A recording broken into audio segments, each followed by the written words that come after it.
Good morning, my dear children. Today we'll start new lesson, that is motion in a plane. In previous lesson, we have discussed about motion in a straight line. Straight line there is only one dimension. यहाँ पे हम देखेंगे plane means two dimension. Two dimension plane means what? जैसे Earth और any other planets revolving around the sun, तो ये दो dimensional का एग्जाम्पल है. या आपकी कार है जो जिगजैग ऐसा मूव कर रही है, तो वहाँ पे टू डायमेंशन है. ओके, सो दो डायमेंशन, टू डायमेंशन में जब मोशन फाइंड करना है तो ये लेसन हमारा उस पर बेस्ड है, that is motion in a plane. अब हम पिछले लेसन की थोड़ी बात करते हैं बेटा, जिसमें आपको क्या करना है. स्टार्टिंग के टॉपिक्स आ नहीं रहे, so velocity and speed, instantaneous, specially instantaneous velocity and instantaneous speed, instantaneous acceleration, ये तीनों के टॉपिक्स लिखो, उसके बारे में लिखो, उसके फॉर्मूलेज लिखो. And after that derivation of three equation of motion in uniform motion, uniform accelerated. So v is equal to u plus a t, a is v square minus u square is equal to 2as as well as s is equal to ut plus half at square. ये तीनों equation derive कैसे कर सकते हैं, उसके based numerical. इतना ही चीज़ उस lesson से आप एज जितना मैक्सिमाइज कर सकते हो उसको करो. And in physics, chemistry, bio, whatever subject is there, आपको खुद की नोट्स बनानी होगी. क्वेश्चन आंसर्स ज़्यादा इंपॉर्टेंस आपको नोट्स पे देना है, टॉपिक वाइज नोट्स बनाना है. क्वेश्चन आंसर्स इससे भी इजी हो जाएंगे. क्वेश्चन आंसर तो आपको इजीली मिल जाएंगे इंटरनेट पे और बहुत सारे बुक्स में, इसलिए नोट्स बनाओगे, उसको पढ़ोगे तो ज़्यादा आपको बेनिफिट देगा. और टॉपिक का कोई नोट्स नहीं समझ में आ रहा है, कोई टॉपिक में अच्छे से नोट्स चाहिए या कुछ अलग चाहिए, तो आप बताओ, मैं आपको भी प्रोवाइड कर सकता हूँ. ओके बेटा, so motion in a plane.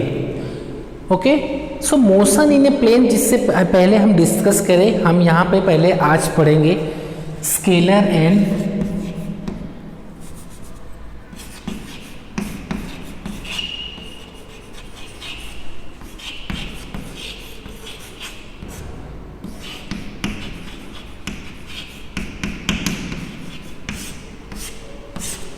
scalar and vector quantity. What is the need of vector quantity? In a straight line, only one dimension, there is one direction, there is no issue of direction. But in a plane or two dimensional or three dimensional like space, so यहाँ पे 2 से 3 dimension है, तो यहाँ पे बहुत large number of directions होगा. सो इसलिए वेक्टर हमें पढ़ना जरूरी है, vector quantity. Okay, so question अगर ये है कि what is the need of vector quantity, then what you will say that in a straight line motion there is only one direction, but in two dimensional or three dimensional like a plane or space there is large number of direction. So vector quantity, that is based on magnitude as well as direction, that will help us to know the direction. Okay, now difference between a vector quantity and scalar quantity. Scalar quantity is a quantity that has magnitude only.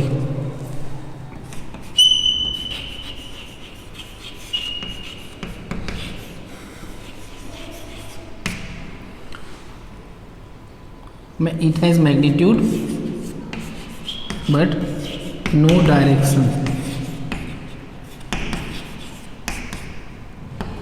इसके पास magnitude है but direction नहीं है. Magnitude means what beta? Magnitude means quantity. Suppose if you are applying a force, so what you will say 5 Newton, 6 Newton. अगर आप market में सब्जी लेने जा रहे हो, then what you will say 3 kg, 2 kg. So here 2, 3, that is the quantity, that is the number, that is known as magnitude. It has only magnitude, no direction. For example, distance has magnitude 5 kilometre, 6 kilometre, but it has not any direction. And speed, mass, so these are the quantities that has, बहुत सारे ऐसे quantities मिलेंगे हमें that has magnitude but no direction. What about vector quantity? It has both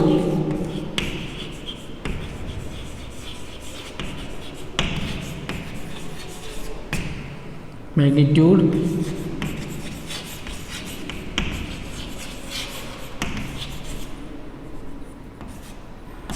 and direction. A quantity which has both direction and magnitude is known as vector quantity.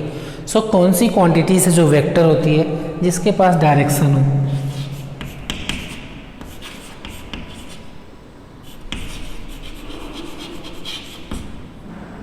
Displacement,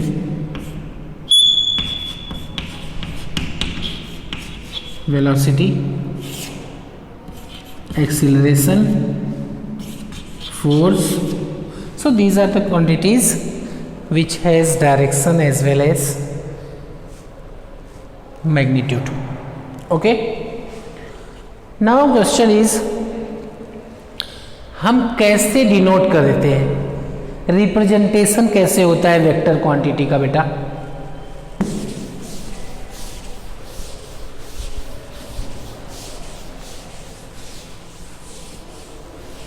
Read the lesson.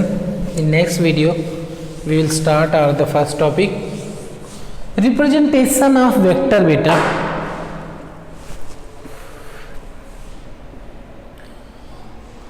Vector का representation बेटा ऐसे कुछ symbol से होता है। ये symbol हमें क्या बताएगा? It has long tail as well as arrow head. इसका हेड जो है वो एरो की तरह है, as well as it has long tail. ये जो लॉन्ग लेंथ है ये हमें मैग्नीट्यूड बताएगा। दैट लेंथ, दैट टेल, जिसको हम इनिशियल पॉइंट बोलेंगे, इसकी हमें क्या बताएगा?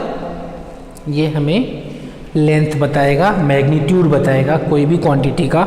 सपोज फोर्स है 5 न्यूटन, तो ये 5 न्यूटन का फोर्स हुआ, लेंथ हुआ, कोई भी डिस्प्लेसमेंट हुआ समथिंग, ए टू बी का डिस्प्लेसमेंट आपका 5 है, तो ये आपका यहाँ से यहाँ तक 5 एंड एरो हेड विल आपको क्या बताएगा? Will tell the direction. Okay, so suppose हमें कोई चीज़ डायरेक्शन है जिसका बोल रहे ऐसा 5 यूनिट है, तो 1 2 3 4 5, तो ये हो गया suppose A to B. So like that. अगर ये मान लो आपको बोल रहे हैं कि ये 50 किलोमीटर है, कितना है? 50 किलोमीटर, तो अगर हम 10 किलोमीटर इक्वल टू 1 सेंटीमीटर समझें तो हमारा 5 सेंटीमीटर का लेंथ आ जाएगा, और that has arrow head. Okay बेटा, वन मोर थिंग, इसको कैसे लिखते हैं? सपोज आपको फोर्स फाइंड करना है, तो या आप ऐसे लिख सकते हो, या बहुत ज़्यादा बोल्ड लेटर में ऐसे लिख सकते हो। ज़्यादा हम बोल्ड लेटर में एफ लिख सकते हैं, फोर्स के लिए ऐसे डिनोट कर सकते हैं, या इस तरह से भी डिनोट कर सकते हैं। रीड करो lesson. In next video will start our first topic. Thank you my dear children.